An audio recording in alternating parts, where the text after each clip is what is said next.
Hi everybody, this video is on an introduction to fractions. So what I have here for you right now is a picture, and what I'm going to do is I'm going to kind of show you fractions, hopefully with an image. So you'll notice that I have here two squares, and basically when we talk about fractions, we kind of talk about like pieces of things, and we usually think of this in terms of things like pizza, pies, chocolate bars, and so on. So this is just one simple picture of a rectangle that I've cut in half. Now, I hope that you know that I'm shading in one piece of my rectangle, say. And I hope that you see that in total we have two pieces of my rectangle, piece one and piece two. So when we talk about fractions, we always talk about a part of a whole or a part of something. So we represent this in the form of a fraction, which looks something like something, an x over a y, a number over a number.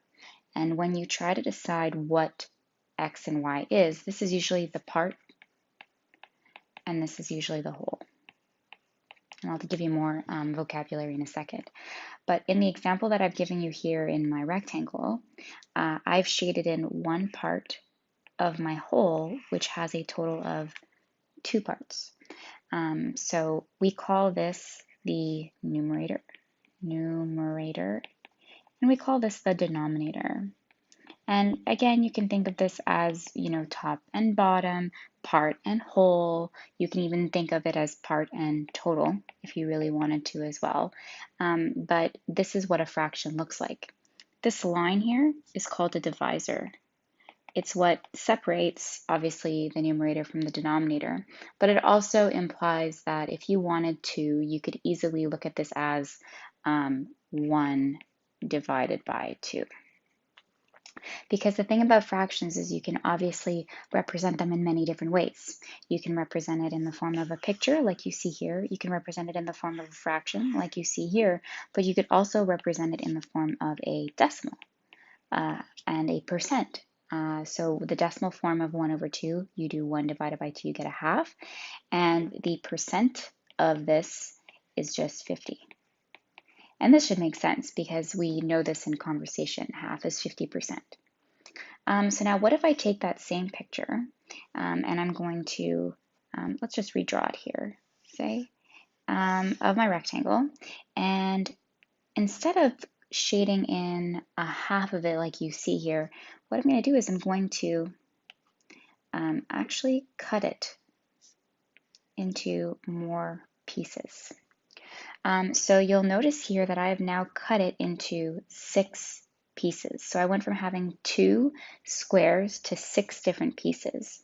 Now, if I were to shade in the exact same thing that I shaded in the top picture, I would still be shading in the same area, only this time it doesn't look like I'm shading in one part. I'm actually shading in 3 parts to the whole of the 6. And what this shows you is that there are many different ways that you can represent 1/2. So this is the same thing as a half. It's the same thing. You can see it. And if I wanted to even go a little bit further, I could take this same image, which I'm going to do, and I'm going to paste it down here. I'm going to take that same image, and instead, what I could also do is I could kind of do something like this and cut it in half across. And then this means that instead of 2 holes, instead of 6 holes, I now have 1, 2, 3, 4, 5, 6, 7, 8, 9, 10, 11, 12. And shaded in this image are 6 of those 12 pieces. So this is the same thing as this, which is the same thing as this.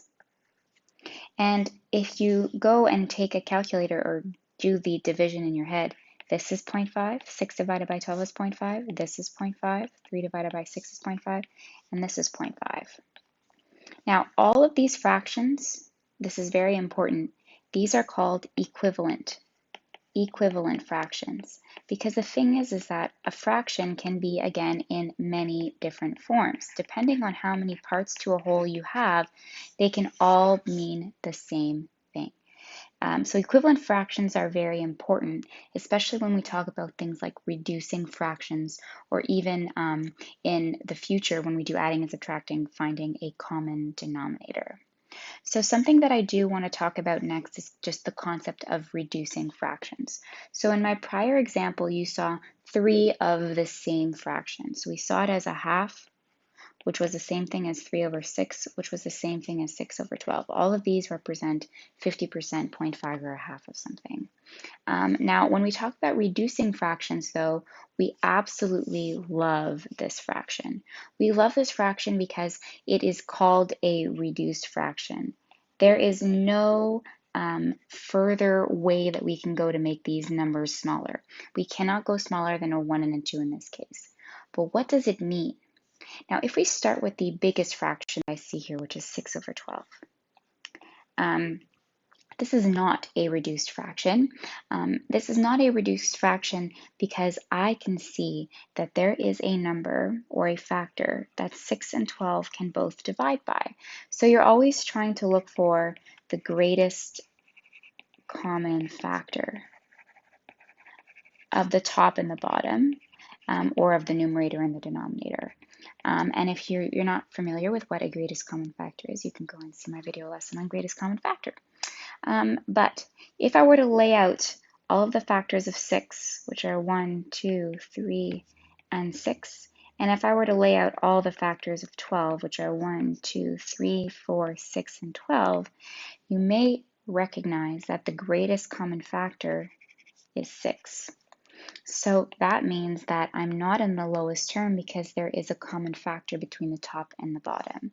So if I were to rewrite this one more time just for work's sake, I'm going to do the top and the bottom divided by 6. And it's so important that you know that whatever you do to the top, you have to do the bottom. So whatever you do to the top, and I hope that you understand that I'm saying top and bottom, but it's numerator and denominator, of course. You do to the bottom.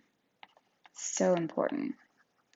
And this then becomes just 1 over 2, which is an equivalent fraction, but is this fraction reduced in lowest terms? So we say that this is called reduced in lowest terms. And how do you know that it's reduced? Like, how are you like, oh, like, how do I know that 1 over 2 is reduced to lowest terms? There's a few things. One, the GCF, the greatest common factor between these two numbers, is just 1. Another hint is that this here is a prime, and 1 is an exception. It's neither prime nor composite, but it's still the lowest any number can go, per se. So that's how we know that we reduced some fractions. So I think the best way to kind of get the hang of it is to do some examples. So let's kind of hash out some examples here. And we'll do reducing, because reducing basically makes equivalent fractions. So if I were to give you something like 10 over 15, now 10 and 15 are pretty good numbers here. The factors of 10 are 1, 2, 5, and 10, and the factors of 15 are 1, 3, 5, and 15. So just because I laid them out, you can see that the greatest common factor between 10 and 15 is 5. So I'm going to rewrite it for the purpose of doing my work and showing my work, and I'm going to divide the top by 5 and the bottom by 5, because whatever you do to the top, you have to do the bottom, and let's see what happens. 10 divided by 5 gives me 2, and 15 divided by 5 gives me 3. So a few things. One, these are considered equivalent fractions because they are the same thing. I just reduced one and then the other. So they are equivalent.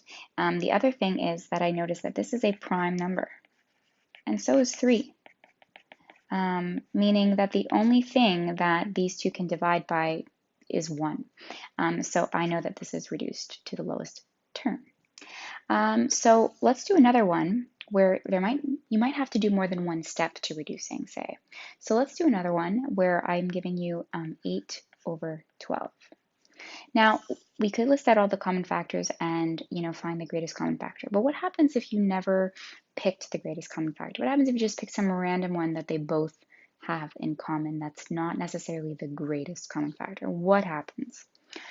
So in this scenario here, 8 and 12 are both even numbers, so I know that they both divide by 2. So instead of going through the factors and listing out which one is the greatest one, what happens if I just pick one that comes to my head? 8 divided by 2 is 4, and 12 divided by 2 is 6. So a few things. I'm noticing that these here are not prime numbers. These are actually composite numbers, and they're both even. So I know that they can be divided by more than just 1. So I know that they can also divide once again by 2. So I'm going to go ahead and do another round of reducing, which is fine. You can do this as much as you want. And then you get 2 over 3, which seems to be, once again, equivalent fractions here. So if I were to do 8 divided by 12, I would get the same answer. If I do 4 divided by 6, I get the same answer. And if I do 3 divided by 12. So all of these that I'm going to highlight now in yellow, these are all equivalent fractions. Now, I had to do this, though, in 2 steps. So I'm just going to show you that you could have done this in just one step. If you have 8 over 12, the greatest common factor actually between 8 and 12 is 4. So let's see what happens if I went immediately and divided it by 4.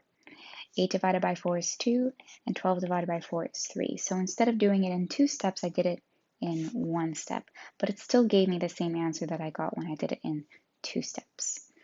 So this is just a very simple introduction to fractions, equivalent fractions, and reducing fractions.